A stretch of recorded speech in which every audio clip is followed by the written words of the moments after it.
Umid qilamanki, ertaga menga Cholo o'z futbolchilariga qarshi birga bir o'ynashimga qo'yib beradi.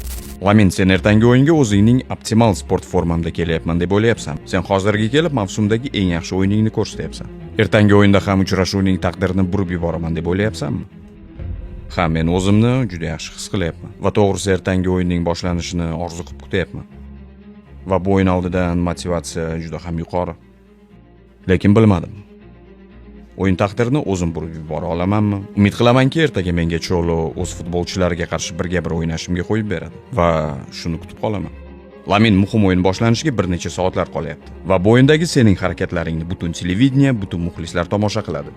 Biz ertaga umuman boshqa darajadagi amalni ko'ramizmi? Xo'p, bunga xohish juda ham yuqori. Men har doim buni aytib kelganman. To'g'ri, mavsum boshida pubalgiya bilan bog'liq muammolar va boshqa sabablarga ko'ra o'z darajamda o'ynay olmadim. Lekin hozir shunday payt keldiki, maydonda futbolchilarning haqiqiy darajasi ko'rinishi kerak va ertangi o'yin kunini orzu qilib kutyapman. Avvalgi mavsumda Interga qarshi bo'lib o'tgan o'yindan keyin Chempionlar Ligasi kubogini Barselonaga olib kelishni va'da bergan eding. Ertangi o'yin oldidan Barselona muxlislariga qanday va'da bera olasan? Va bundan tashqari muxlislarga qanday mesajni yetkazishni istarding? Xo'p, agar biz mag'lub bo'ladigan bo'lsak ham, biz maydonda borimizni tashlab, oxirigacha o'ynab mag'lub bo'ladigan darajada o'yin ko'rsatishga va'da beramiz. Hattoki bir daqiqani ham yugurmasdan yoki bosimsiz o'tkazmaymiz. O'ylashimcha, bu o'yin 90 daqiqa yoki undan ko'proq davom etadi. Play-off taqdiri hamon ochiq ekanligiga ishonchimiz komil.